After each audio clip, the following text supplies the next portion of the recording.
If you're in need of a proper weekend break, head to Retford. Yes, seriously. Retford isn't the sort of place that you plan to visit. I've seen signs to it on my way up the A1 to Yorkshire, but the closest I've ever come is stopping at the Grantham service station for Burger King and a pee. So when it was suggested that I go to a spa weekend up there, I was skeptical. Don't get me wrong, you can put a spa anywhere, but you usually associate them with exotic surroundings or secluded forests. Ye Olde Bell Inn sounds like an ancient pub rather than a deluxe health farm. And it kind of is. Only, it also has a state-of-the-art spa on site. It's about a 10-minute drive outside Retford, or a 45-minute walk if you're too cheap for a cab like me, on Barnby Moor. And I'd say my weekend there was probably the best spa weekend I've been on. And that's saying something. Winner of Best Arrival for the Elizabethan Prom #Ye Olde Bell #Prom #Harley #Elizabethan Academy. A post shared by Ye Olde Bell Hotel and Spa, at Ye Olde Bell Hotel, on June 27, 2014 at 2:13 a.m. PDT. You can stay in the main building, which dates back to the 17th century when it was a farmhouse, but we stayed in one of the little cottages. The complex has 2 rows of terraced houses, behind which is the spa building. They're not all that to look at from the outside, but inside, they're luxury itself. We're talking absolutely huge 4-poster beds, fruit baskets, standalone baths, and beautiful pieces of furniture. Honestly, you could fit about 4 people in a bed, if that's your kind of deal. One of the houses is actually a gym, and jolly well stocked it is. It's full of new tech gym gear, including a great treadmill, cross-trainer, bike, and all kinds of weights and resistance machines. Oh, and it also has great speakers which you can plug your phone into, meaning that you can turn the whole thing into a soundproof sweatbox. We turned up and headed straight there for a quick 30-minute session before heading over to the spa. Right, so as I say, from the roadside, this complex just looks like an old pub with a few outbuildings. Walk round the corner, however, and you'll find that there's a whopping great state-of-the-art spa. Split into 2 floors, the bottom centers around a relaxation pool, complete with massage chairs which have jets pummeling out muscle-relaxing water right where you need it. If that gets a little much for you and find yourself needing some fresh air, you simply press a button in the wall and a glass door lifts, and suddenly you find yourself swimming outside without having left the water. We're living in the future, people. Around this mad pool are situated 8 experiences. Outside you've got a series of heated loungers which are hot even in the coldest weather, as well as a rattan apple, like a little circular shelter, and alpine chalets to snuggle in. Inside, you start with a herbal laconium which isn't that hot or humid but is more of a meditational space, nice and bright and fresh smelling. Next up is the stone bath, a steam room which relies on a medieval-looking mechanical contraption which pours water onto coals every so often, releasing a plume of steam. Out of gentle heat and straight into the snowstorm walk, which is a shower made of snow. It is bloody freezing and I did not enjoy it one bit. But health and wellness dictate that we must do these things, and even if we hate it, we find ourselves doing it again. Why must life be like this? Fortunately, next up is the alpine sauna, and it's properly hot, so you go from feeling like your heart is about to stop from cold to feeling like you're in Jamaica in a matter of seconds.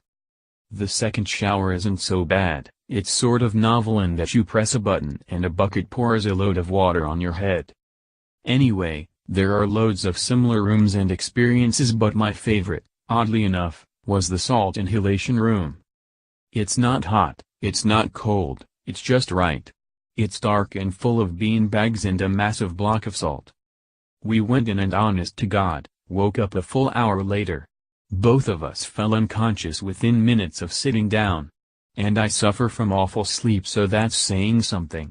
If I could install this room into my flat, I'd be about 1,000,000 times calmer and nicer. It is worth a trip to Ye Olde Bell just for an hour in this room. Upstairs is where the treatments take place.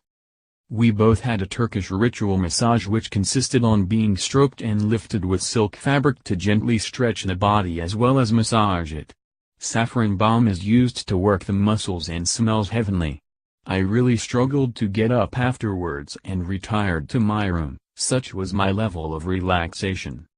Spa packages range from £85 to £299 per person.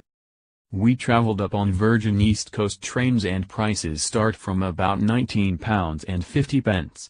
We took a cab from Retford station to Ye Old Bell, which came to £9, and there are loads of cars going to and from the station, so you shouldn't have much difficulty tracking one down. Food is the most important part of any weekend break. Fact. And most nosh you get at spas isn't delicious. It may be healthy, but it isn't lick the plate tasty. This spa's menu, however, I could have eaten 10 times over. We're talking risotto starters, Stilton tarts, English champagne aperitifs. In fact, they've got a completely separate vegetarian menu, all of which looks incredible. And both menus are divided into levels of indulgence, ranging from the lighter options to the blowout treat-yourself dishes. If only all menus had that system, one which helps you make informed options without yelling, "Are you really going to choose the double chocolate gâteau, you fatty?" After lying prostrate for 2 hours post-massage, we ventured for dinner, actually in the main building of Ye Old Bell. This is a sort of fine dining gaff, with thick pile carpets and an old-school bar with nibbles awaiting. So well received as restaurant bar 1650s grubbed at the hotel's won a rosette for outstanding culinary creativity. And it was a lovely experience. On a quiet Saturday night, it was lovely sitting down to a light 3-course meal in old-school opulence. I have to say, however, that if you're a vegetarian, don't go hungry.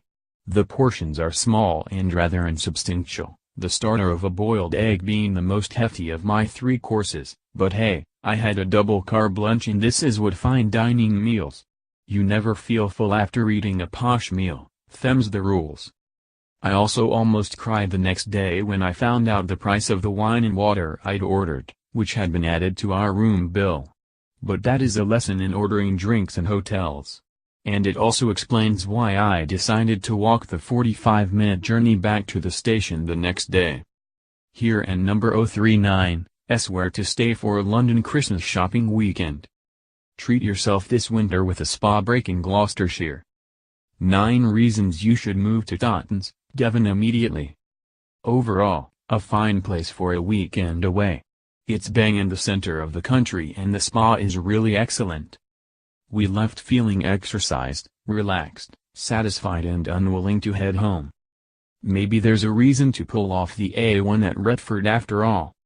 More, 10 gluten-free festive desserts you need this Christmas. More, 8 ways to get out of a terrible Tinder date fast.